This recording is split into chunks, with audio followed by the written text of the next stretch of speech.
Every so often I come across a piece of fiction that shifts something in my mind. Sifu is one of those experiences.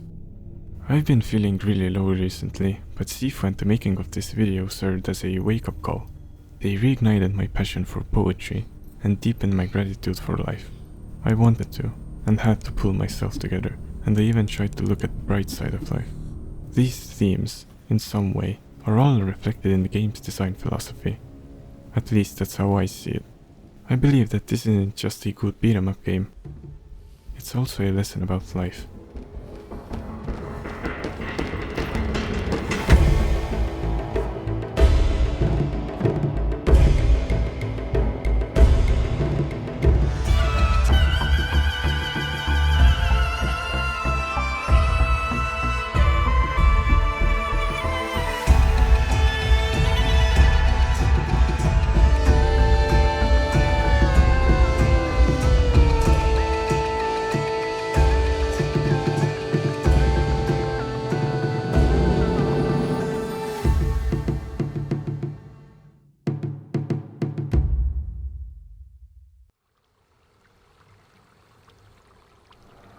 Ice cracks, leaving its form.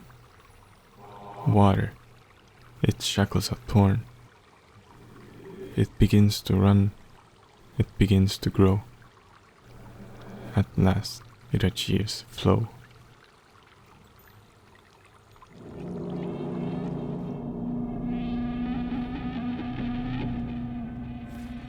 Like with all new skills in life, Sifu's combat is really hard to grasp at first. You block too much, your posture crumbles. You take on too many enemies at once, they take advantage of it. There's absolutely no rhythm in your moves. Everything is just too much to handle all at once. How are you ever supposed to achieve anything with this? Is there even any point to keep going? Everything starts falling apart. Death after death. Loss after loss. But is this the end? Do you just give up? No, you push forward. Giving up is pointless. There's nothing to lose by trying again and again. It finally clicks. Your instincts sharpen. Your movements become fluid. Hesitation turns into courage. You'll learn from your past mistakes and never repeat them again. You stop predicting and let the flow guide you to wherever it may lead. Nothing can stop you. Every encounter is now a new opportunity to shine, and the whole world becomes your violent playground. Do you want to push enemies down? Sure, go ahead. Make them act against each other. I mean, yeah, they didn't care for each other anyways. Throw paint at them to create your own masterpiece. Ooh, so many pretty colors. I like it. Do you understand how many opportunities there are at any given moment? It's up to you whether you see them or not. Still, it doesn't matter how well you perform, picking your fights is still essential. You might miss out on some chances to develop yourself, but let's say you're trying to beat a boss without distractions. Do you go through all of the enemies and risk restarting the whole level after making a small mistake? Or would you rather take a shortcut and focus on what's actually important? Either way, you'll have to sacrifice something. But it's ultimately your decision to focus on the right path.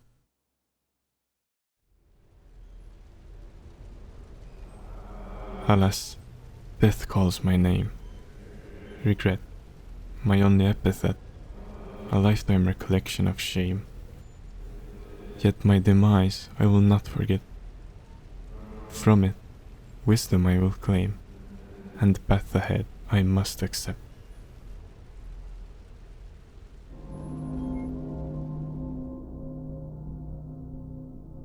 Failure and guilt go hand in hand.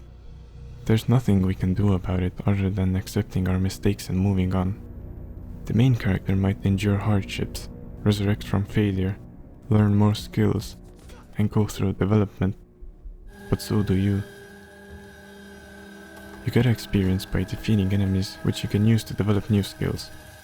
New skills can be put to use as soon as you learn them, but you might want to invest in upgrading them further to unlock them permanently, since getting a game over or replaying an earlier stage means you lose the ability and have to relearn it.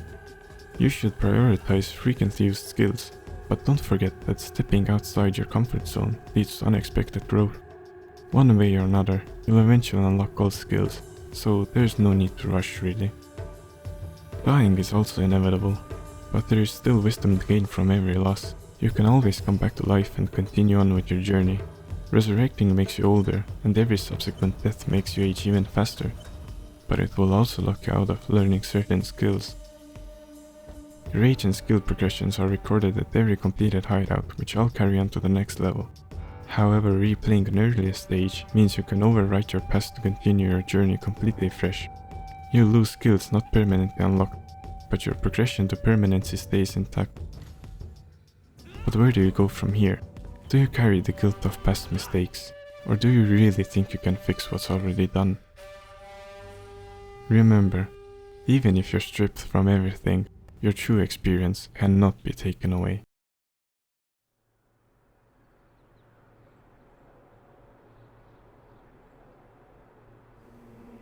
Painting myself, I finally see. Plain beauty, it's all I need. In the clarity of my actions, at the peak of satisfaction, simplicity finds traction.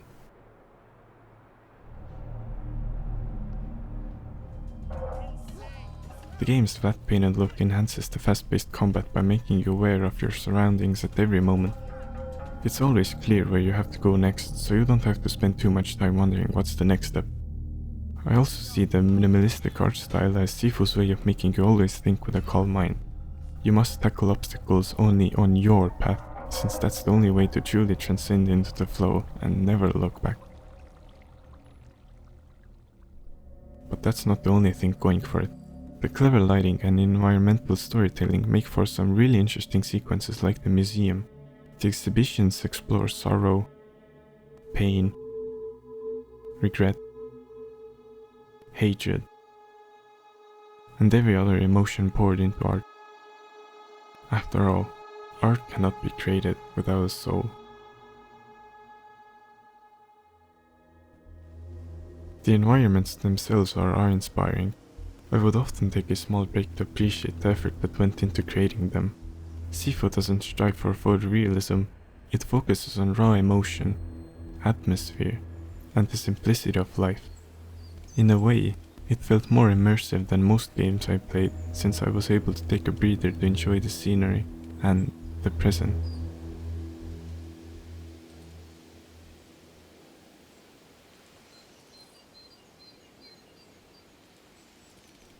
Your quill has not yet dried.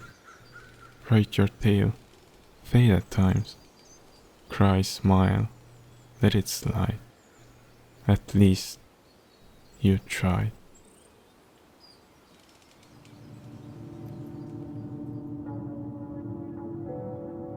I thoroughly enjoyed my poetic journey with Sifu, but eventually, like all moments, it had to come to an end. Whether we like it or not, life goes on, and so should we.